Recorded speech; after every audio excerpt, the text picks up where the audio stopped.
One of the ways I kind of cope or handle big feelings is I just draw out the memory that is sticking to my frontal lobe. And the other day I was just drawing out scenes or memories that I still need to work through or still take a lot of space in my head, and I drew one of my dad, one of my grandpa, and then I wanted to draw one of my grandma. And for the life of me, I just could not remember. And I know there were good memories with her. I know we had fun. I know, as dysfunctional and delusional as she was, she really did try in her own way. I think it was just very unfortunate, her circumstance, her fate, her mindset, and the environments that she was in. And so I was trying to remember good memories of grandma, because I didn't want to draw traumatic things like I did with grandpa and my dad. And I could not remember really just a memory of just her smiling or just her having a good time or just, doing grandma stuff. It was always something was going on and grandma was there. And that really made me think, and here's why. And let me also say that the few memories that I could think of with grandma, it was nothing with her face. One of the strongest one that sticks out is I'm a little kid. I'm in the car in the back seat with my cousins. We're driving home from the beach or whatever with my aunts, and grandma's in the front seat. And grandma's just being silly, just there's a song on the radio that one of the lyrics was oh, get with it. And grandma just yeah, get with it, Donna, and just starts doing a jig in the front seat. But all the memories that I do have that are lighthearted like that of grandma, they're always not facing her. She's always facing away. I'm always looking at the back of her head. And that really made me think about her, and the different facets of what comprised my grandmother's existence and the relationship then I had with her, right? And grandma was so codependent, but I think it was more externally sourced than internal. I think she had to be codependent. She had to make sure her husband and son were okay. And thinking about women, especially immigrant women in the 30s and 40s, my grandma, she came from Poland, so we're pretty sure she was, Jewish, escaping the Nazi regime. But she was a little kid, so she was told that you're Catholic when she came to America. She was told, she had to assimilate. And, growing up in America in the 40s and the 50s, everything was about, for the women, you make your husband happy, you make dinner, raise the kids, look good. That's it. That was your entire worth. And all that society demanded from you. It didn't matter if you were happy.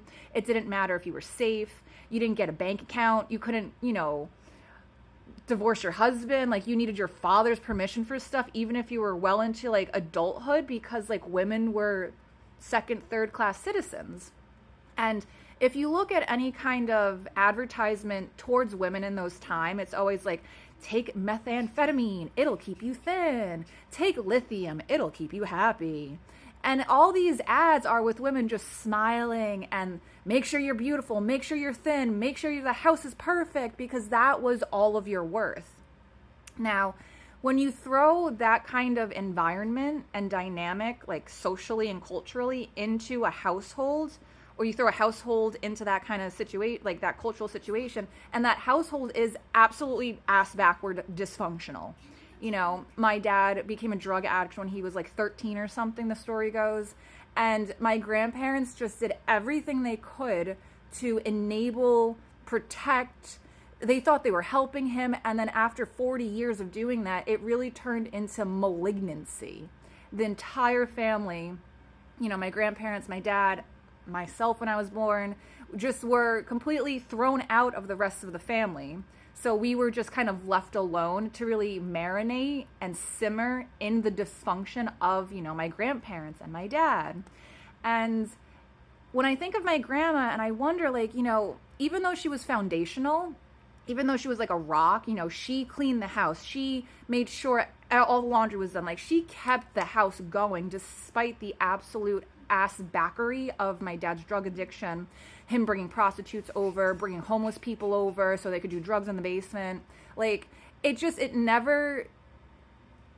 was just always something that they ignored, And I think grandma did that because grandpa did that. And he would not listen to anything about his son needs to go to jail. His son is, an addict. His son is taking drugs. To grandpa, my son's sick. Oh, my poor son. And I think grandma just had to be behind her husband because literally in America in those times, what are you going to do? Get a divorce and move out? How are you going to get money? Are you going to get a job? It was such a different time period.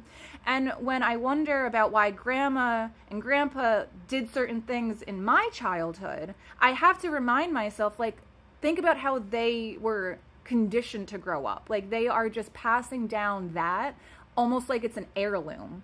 That's that generational curse or dysfunction that people talk about, right? And so even though grandma's this foundational being, she was pushed to the back. I don't even really have active playing memories. I remember what she looks like. I have photos of her, but the actual living memories in my head, none of them include her face. And I really wonder about how women are just completely just sucked in and used and assimilated to the dysfunction, the chaos, the trauma, and it just erases them. Even if they're keeping the family together and making sure, no one dies, they're still pushed to the background. And it was just something that, that was 2 or 3 days ago. I was doing all these drawings. And I keep thinking about it. And it's just as much as I'm still harmed and hurt and I affected by my grandparents, I just really kind of check myself sometimes. It's yo, grandma, if she could have escaped and done everything different, she would have. I know it. Because when she was dying, actually, or right before she was dying, right before she got that diagnosis, and we thought only grandpa was dying because he had a active end stage diagnosis. Grandma said, because we were what are we gonna do with dad? If grandpa goes, what are we gonna do? And grandma looks at me and she's just well, I'll tell you one thing, I'm not doing this. Meaning driving my dad into the city to get drugs and then driving back down again because, I forgot my notebook or whatever lie. And then he would just berate you and bully you and guilt you until you did what he wanted. This is a 50-year-old man. My grandparents were 80 at this point, absolutely insane. And my grandma meant, she's I'm not doing that. I'm not doing what your grandfather did. I'm not paying for prostitutes. I'm not bailing him out. None of that. And then she died. And it was so unfair. It's just damn. Maybe I should draw that memory of her telling me, I ain't doing this. But even then, her features are just muffled and muddled and kind of blurry. I think I'm going to try to draw it anyway.